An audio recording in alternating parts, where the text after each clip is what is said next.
हम चुनाव हारे वो हमारा भाग्य था। मैं भागवत प्रेमी आदमी हूँ, कर्मों में बड़ा विश्वास रखता हूँ, भगवान से डरता हूँ। मेरे भाग्यों में नहीं लिखा था, मैं नहीं जीता। सर्कमस्टांसिस कुछ भी बने, कोई हमारे पक्ष में आया, कोई हमारे विरोध में गया, वो उस समय का ग्रहों की चाल ऐसी थी, मेरी दशा ऐसी थी, ऐसा होना था। मैं सनातनी आदमी हूँ, हिंदू सनातन धर्म को मानता हूँ, उसमें ये चीजों में बड़ा ध्यान डिटेल से नहीं मानता हूँ कि जो हमारे किस्मत में लिखा है नहीं मिला तो नहीं मिला। एवरीथिंग दोष कितना कसला छपाड़ना, एक ही गौड़ी रहा रोष तो जरूर हो, जब ताजा ताजा आदमी हारता है तो उस चीज को हम बड़ा लंबा कैरी फॉरवर्ड करके जाएंगे तो नुकसान हो जाएगा। जैसा मेहता जी ने कहा, हमारा चुनाव लड़ने का उद्देश्य ही एक था कि हम इस क्षेत्र का चहुमुखी विकास कर सकें, और हमें पता था, सिस्टम में थे कि आगे हमारी सरकार आनी है और सरकार आएगी। हमारा जो क्षेत्र है चौपाल निर्वाचन क्षेत्र, वो बहुत पिछड़ा हुआ है। जो चीजें हमारे आस पड़ोस के क्षेत्रों में आज से 20, 25, 30 साल पहले मिल चुकी है, वो अभी तक भी हमें नहीं मिली है। बुनियादी चीजों से भी हम जूझ रहे हैं। यही चीजों की जब पीड़ा हमने देखी लोगों के बीच, जब मैंने घूमना शुरू किया पिछले 2 सालों से, चुनाव से लगभग 1.5-2 साल पहले, मैं अपने भाषणों में भी ये बात बोलता रहा, तो रियल पता लगा कि हमारी दिक्कतें क्या क्या है। इन दिक्कतों को दूर करने के लिए फिर एक मन पक्का बनाया कि हमें चुनाव लड़ना है। चुनाव लड़ करके अगर हम जीत के आते हैं, आगे हमारी सरकार बनेगी, तो हम इन सब दिक्कतों से निजात दिलवा सकते हैं अपने क्षेत्र के लोगों को। पर वो नहीं हुआ तो 2 ही चीजें थी, जैसे अभी सुरेंद्र जी ने कहा, या इससे पहले की जो प्रैक्टिस रही है पूर्व के प्रत्याशियों की या सबकी होती है, हारने के बाद आदमी घबरा जाता है, नुकसान होता है, बड़ा मन भी टूट जाता है, आदमी सोचता है कि छोड़ो यार, कहाँ फंस गए, रोन दिया। तो हमने सोचा कि नहीं, जो हुआ वो हुआ, जो नुकसान लिखा था वो हो गया, पर हमारी जो जनता है ये भोली भाली है। चौपाल निर्वाचन क्षेत्र की जनता बहुत ही भोली है। इस भोली जनता को इसका नुकसान ना हो या कम नुकसान हो, हमें ये बात अपनी भूल जानी है। अपने चुनाव की जीत हार को हम किनारे में रखें और आगे बढ़ करके अपने लोगों की सेवा में जुट जाएं।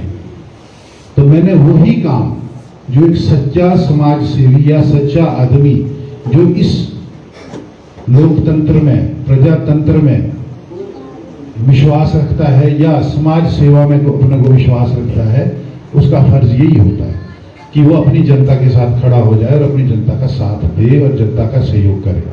वही मैंने किया है। वहां कोई नई चीज नहीं की, कोई मैंने नई चीज नहीं की। बहुत लोग ऐसा करते हैं और करना भी चाहिए। ये तो सिर्फ नंबर होता है कि मेरे को 21,000 वोट पड़ी, बीजेपी को 25,000 पड़ी, इंडिपेंडेंट को 13, 13,500 पड़ी। ये एक वोटों की गिनती है, बाकी कुछ नहीं। संपूर्ण चौपाल निर्वाचन क्षेत्र हमारा अपना है। जिसने हमें वोट दिया वो भी अपने, जिसने हमें वोट नहीं दिया वो भी अपने। जिन्होंने हमें वोट दिया है, अगर हम ये मान के चले कि सिर्फ क्षेत्र में हमने उन्हीं का ध्यान रखना है, तो वो फिर अन्याय हो जाएगा, फिर हम कोई जस्टिस नहीं कर पा रहे। क्योंकि अगर मैं चुन के आता, अब फर्क देखना, बड़ा मीन फर्क होता है। चुन के आता तब भी कुछ ना कुछ वोट होने थे, कुछ ना कुछ तो मेरे विरोध में जाने थे, तब तो मेरे लिए पूरा क्षेत्र एक होना था, क्योंकि फिर मैं जीता हुआ आदमी था। अगर मैं हार गया हूं तब भी मेरे लिए पूरा क्षेत्र एक है। ये फर्क है। जीत के आदमी सब बोलते कि बड़ा भी दिल होता, आदमी सोचता कि मैं तो जीत गया हूं, देखो जी जीता, जिसने मेरे को दिए वो भी मेरे, जिसने नहीं दिए वो भी मेरे। मैं ये बोल रहा हूं, हारने के बाद जिसने मुझे दिए वो भी मेरे, जिसने मुझे नहीं दिए वो भी मेरे। क्योंकि मैं चौपाल का हूं, मेरे खून में चौपाल बसा है, मेरी रगों में चौपाल दौड़ता है। मैं इस संस्कृति में पैदा हुआ, मेरे को पता है कि यहाँ की क्या स्थिति है, यहाँ की क्या खूबसूरती और क्या हमारी परेशानी है। तो इसको दूर करने के लिए हमें आगे बढ़ना है। तो जो भगवान ने हमें समय दिया है या मौका दिया है या कोई रास्ता बनाया है, तो उसमें अपने लोगों की सेवा करनी है।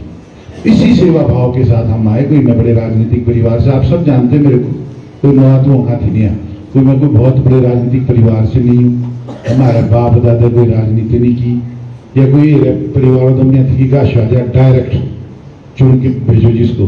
स्ट्रगल के साथ आए वो सब करते हैं, हमने भी की और लोग भी करते हैं, कई क्षेत्रों में की।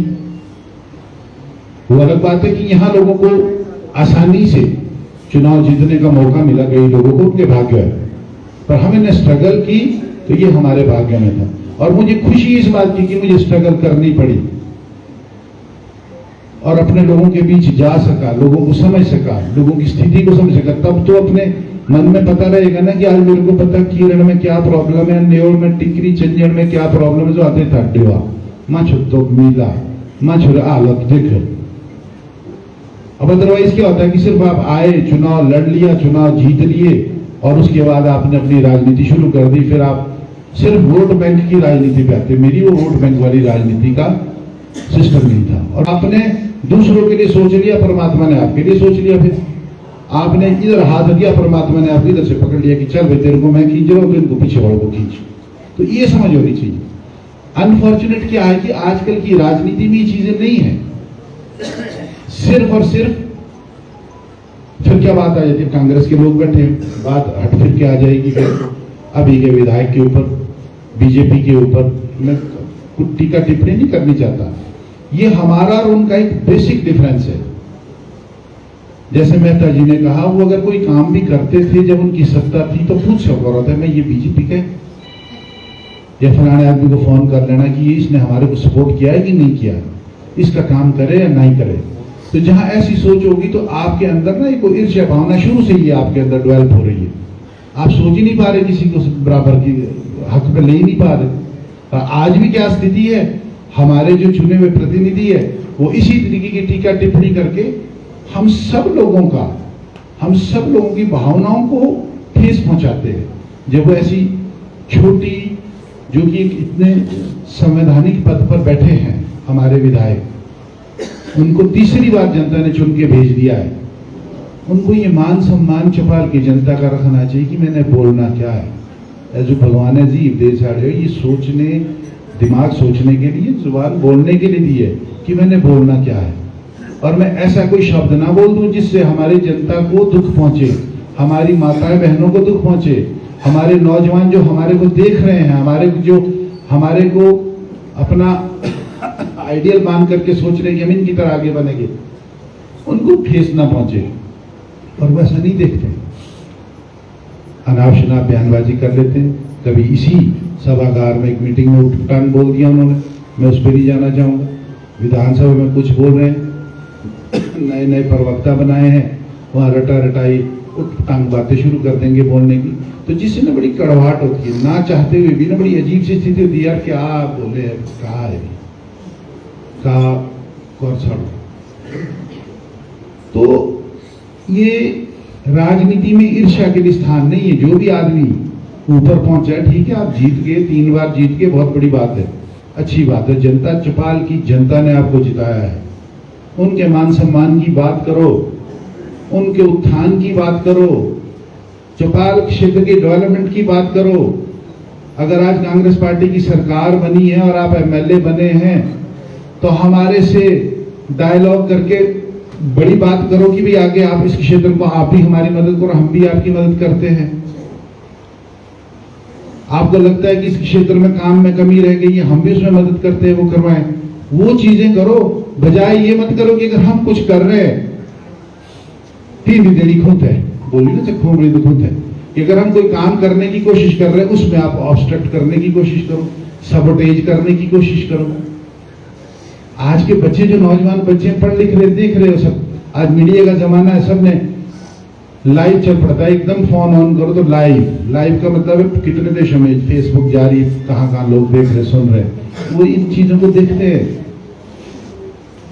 तो मेरा इनसे भी यही मेरा अनुरोध रहेगा इस मीटिंग के द्वारा, पत्रकारों के द्वारा, कि चौपाल क्षेत्र की जनता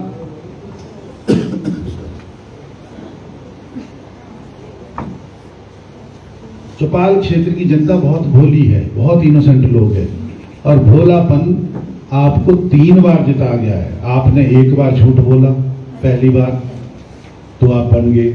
दूसरी बार आपने झूठ बोला, फिर आपको बना दिया। अब तो आपने तीसरी बार झूठ बोल करके हमारे लोगों को ठगा है। जो हमारे लोगों को ठगा है, इस झूठ को कब तक चलाना है? लोगों के लिए काम करो, क्षेत्रवाद न करो, ऊपर नीचे न करो, भाई भतीजावाद न करो, मां छोना पटाओ, ऐसी राजनीति मत करो।